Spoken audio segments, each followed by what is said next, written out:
Joel, questions around WhatsApp security and Huawei are in the headlines again. Tech Matters host Toby Shakshak joins us now to discuss this. Very good morning. Good morning. I mean, if you can hack Bezos's phone, we don't stand a chance. So it's a fascinating story. It really is. I mean, we're talking about the crown prince of the wealthiest nation in the wealthiest oil-rich region of the world, an account supposedly belonging to the Saudi crown prince, was used to hack Jeff Bezos, the CEO of Amazon and the owner of the Washington Post, now the richest man in the world, the CEO of the largest retailer in the world, ostensibly to be able to influence or intimidate the Washington Post reporting, because of course the phenomenal and unfortunately murdered columnist Jamal Khashoggi worked for the Washington Post, the Saudi columnist. So it's an unbelievable story, Jane. I mean, really, we're talking about a new kind of conflict. Essentially, the owner of a powerful newspaper being hacked, essentially by the future ruler of Saudi Arabia. I mean, it's quite extraordinary. That's where those guys roll. Yeah, but it does show something that I'm sorry to say I've been warning about for a long time, which is WhatsApp, by its sheer volume of users, has real potential. Now, we know there's ways to hack it. There are many attempts to hack WhatsApp that we've seen. And it makes me wonder just how secure it is. And of course, I've been telling people since this time last year, shift to another browser. Facebook doesn't care about your privacy, and it turns out neither does, So what's a better alternative? Saudi Arabia. Telegram is one. By far the most secure of all of them is an app called Signal.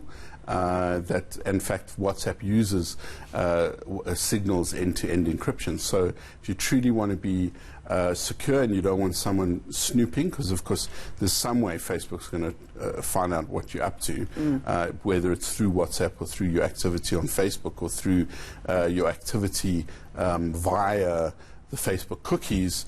Those are the reasons I think WhatsApp is untrustworthy. Goodness me, I mean, but Facebook is becoming more unpalatable by the minute, isn't it? Indeed, they really there are becoming the great evil corporation. 2.89 billion people use Facebook or one of its services, Messenger, Instagram or WhatsApp. They all have over 1 billion users, those messaging services. It announced its results last night, Facebook.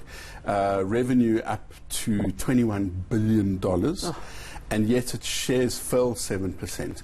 And it seems to be that the market is finally looking at Facebook and saying, growth isn't everything, profit isn't everything, lack of ethical behavior is something. And of course, the biggest news of the moment is the fact that the Trump campaign has spent, I think it's 20 or 40 million dollars on advertising, most of which people tell us has patently incorrect advertising information in it, and Facebook refuses enough to lead to a boycott, and refuses to do anything about it. Let's talk about Huawei before we run out of time.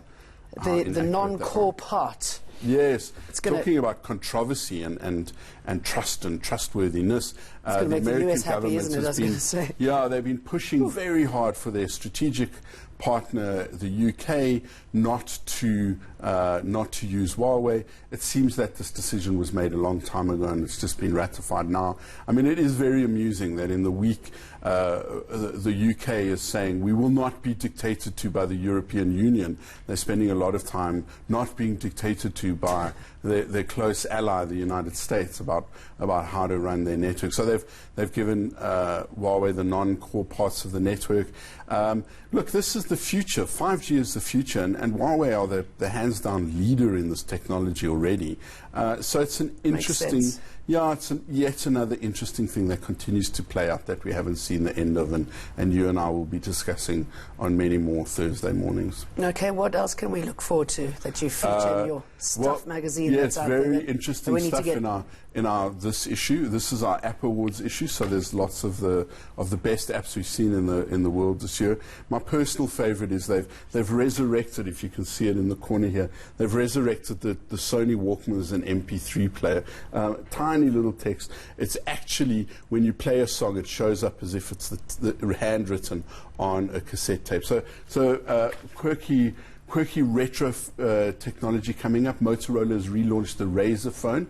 This time as a foldable. It folds open, and you have a longer a touchscreen inside. Really quirky. I'm very much looking forward to trying that out. The Razr was a breakthrough phone for Motorola all those years ago. So let's see if they can pull out another winner, another rabbit out of the hat. And the Walkman, that certainly brings back memories, doesn't it? Sure. Toby, thank you very much.